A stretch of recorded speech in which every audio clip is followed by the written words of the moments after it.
अंतर्राष्ट्रीय स्वच्छ वायु दिवस के मौके पर धनबाद के टाउन हॉल में मंगलवार को एक कार्यक्रम आयोजित किया गया, जिसका मुख्य उद्देश्य शहर को प्रदूषण मुक्त बनाना था।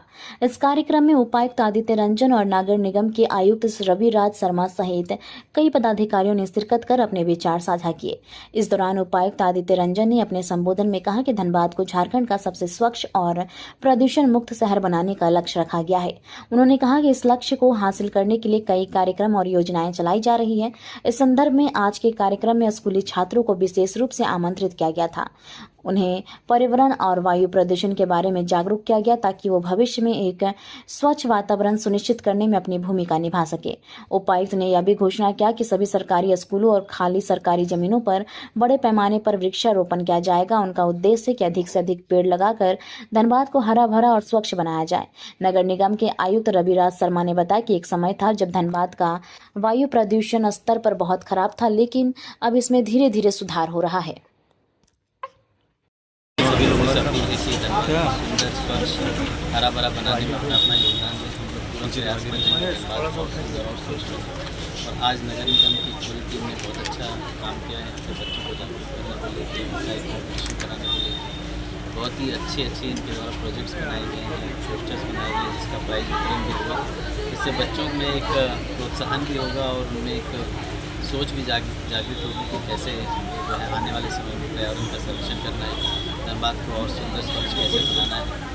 और मेरी तरफ से फिर से धनबाद के सभी लोगों से अपील है कि हम लोग कोशिश करें कि धनबाद पूरे राज्य का सबसे सुंदर सबसे स्वच्छ शहर बनने का प्रयास करें। तालाब के भी प्रोजेक्ट आने क्या कुछ है? हम लोग वाटर कंजर्वेशन को लेकर सजग है। यहाँ पर माइनिंग एक्टिविटी बहुत ज़्यादा होती है, जिसकी वजह से ग्राउंड वाटर टेबल जो डिप्लीट होता है, क्योंकि लार्ज स्केल में ग्राउंड वाटर का भी एक्सट्रैक्शन होता है जब माइनिंग होती है। तो हम लोग चाह रहे हैं कि जितने भी हमारे जल जीवन मिशन के टावर्स बने हैं वो सूखे नहीं, इसीलिए उसके बगल में ही जितना पॉसिबल हो सके ज़मीन की उपलब्धता को देखते हुए और स्लोप को देखते हुए जितना पॉसिबल हो सके बड़े से बड़े तालाब बन सके, ताकि वो जो ग्राउंड वाटर टेबल ऊपर आए और हमारे जो ESRs हैं सूखे नहीं। हमारा जो जल जीवन मिशन का टावर है वो सालों भर फंक्शनल है। तो अभी 16 तालाब तो हम लोगों ने वैसी जगहों पर चिन्हित करके उसको टेंडर में भी चला गया। बट अभी हम लोग कोशिश करें कि इसी वर्ष कम से कम 500 ऐसे बड़े रिजर्वायर्स धनबाद में बने, खासकर ऐसे तालाब जिनमें अतिक्रमण हो रहा है, जो सड़क किनारे हैं, जिससे शहर की खूबसूरती बढ़ सकती है। ऐसे तालाब को हम लोग ज़्यादा चिन्हित करें, ताकि आने वाले समय में जो है वो तालाब धीरे धीरे ख़त्म ना हो जाए और यहाँ के लोगों की जो पानी की किल्लत है वो आने वाले समय में और बढ़ती ना चली जाए, जैसा कि अन्य शहरों में हुआ है। हम लोग देखते हैं चेन्नई में ट्रेन से पानी लेके आ रहे हैं लोग पीने को। तो ऐसी हालत झारखंड के शहरों की ना हो, उसके लिए हम लोग कोशिश कर रहे हैं कि ज़्यादा से ज़्यादा जल संरक्षण का कार्य करें। सर पेड़ों का कितना टारगेट है सर? हम लोग कोशिश कर रहे हैं सभी विद्यालय, आंगनबाड़ी, अस्पताल, सभी सरकारी संस्थाओं में वन विभाग के माध्यम से वन क्षेत्र में और सभी प्राइवेट कंपनीज जो यहाँ कार्यरत हैं उन लोगों को भी CSR का निर्देश देकर लगवा रहे हैं।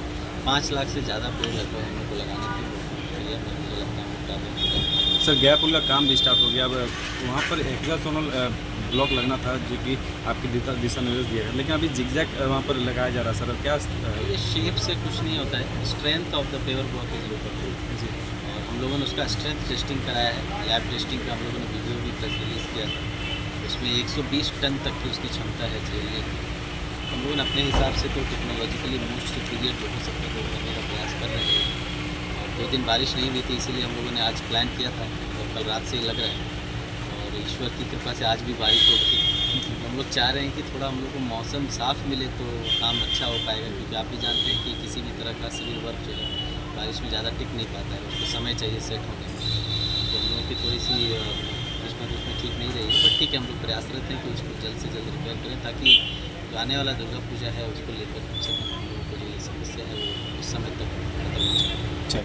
देखिए, धनबाद नगर निगम शुरू से प्रयास कर रहा है कि धनबाद की कभी मोस्ट पॉल्यूटेड सिटी में एक आता था और इसके प्रदूषण कम हो, इसके लिए निगम ने कई प्रयास किए हैं। खासकर सड़कों को हाइड्रेट करवाया है, पौधे लगाए गए हैं, हम लोग मशीन से सफाई कर रहे हैं। इसके अलावा हम लोग दिन में जो सड़कें हैं उस पर पानी का छिड़काव करते हैं। हम लोग CND प्लांट भी लगा रहे हैं और जो म्यूनसिपल सॉलिड वेस्ट उसका हम लोग प्लांट लगा रहे हैं। ताकि कचरों का निष्पादन सैनिटाइज तरीके से हो सके और प्रदूषण ना फैले, वायु प्रदूषण के साथ साथ जल और मिट्टी भी प्रदूषित ना हो, इसके लिए हमेशा लगातार प्रयास करते हैं। PM10 में भी क्या रिडक्शन है? PM10 में हम लोगों ने करीब 60% का रिडक्शन किया है, 55 के आसपास से 60% के आसपास हम लोगों ने रिडक्शन है। और PM2.5 में भी हम लोगों ने करीब 20 माइक्रोग्राम प्रति घन मीटर का कमी किया है, जो कि बहुत रिमार्केबल है। आप कह सकते हैं हमारे शहर में, जहाँ की सिटी के अंदर ही कोल माइंस है, ये काफ़ी। तो दूसरा एक सवाल था सर, ये फूड कॉर्नर जो बन रहा है वो उसमें डिले हो रहा है, तो वो कब तक कंप्लीट कर लेना? लगभग बन के तैयार हो गया, मुझे लगता है एक महीने के अंदर मिल जाए उसका। क्या बिल्डिंग प्रोसेस से होगा, फिर दुकानों का आवंटन कैसे होना? ऑलरेडी लोगों का चयन हो चुका है जी, तो कितने उसमें स्टॉल स्ट्रीट जो होगा स्टॉल? 30 के आसपास स्टॉल है, सारे का चयन हो चुका है। मतलब एक महीना में वो कंप्लीट हो?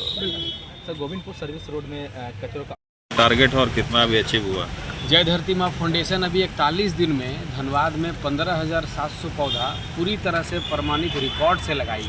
GPS कैमरा के तहत में हम लोग उसका रिकॉर्ड बनाए हैं, अंकित किए हैं, और 1 करोड़ पौधारोपण का अभियान हम लोग का चल रहा है। जय धरती माँ फाउंडेशन धनबाद में प्रदूषण की लड़ाई को मतलब 15 सालों से चल रही है। 3,15,700 पौधा कुल अभी तक हो चुका है, और हम लोग हर सरकारी स्कूल में, गवर्नमेंट स्कूल में और ऐसे आंगनबाड़ी में, ऐसे जगह में हम लोग लगाते जा रहे हैं, कंटिन्यू लगाते जा रहे हैं, जिसमें हमारे को माननीय उपायुक्त महोदय के द्वारा 13,500 फल का पौधा भी मिला था, जिसको हम लोग पूरी तरह से हम लोग उसको सफल किए हैं, और जिस पर हम लोगों को भारत विभूषण सम्मान मिल चुका है, 2 नेशनल मिल चुका है, और अभी अगले महीने नितिन गडकरी हमारे आदरणीय मंत्री साहब से भी हम लोग को सम्मान पत्र मिल रहा है। तो हम लोग पूरी तरह से ये प्रदूषण के खिलाफ में लड़ाई जारी है। चलिए परिचय अपना दे दिए। रवि कुमार निषाद, संस्थापक जय धरती माँ फाउंडेशन।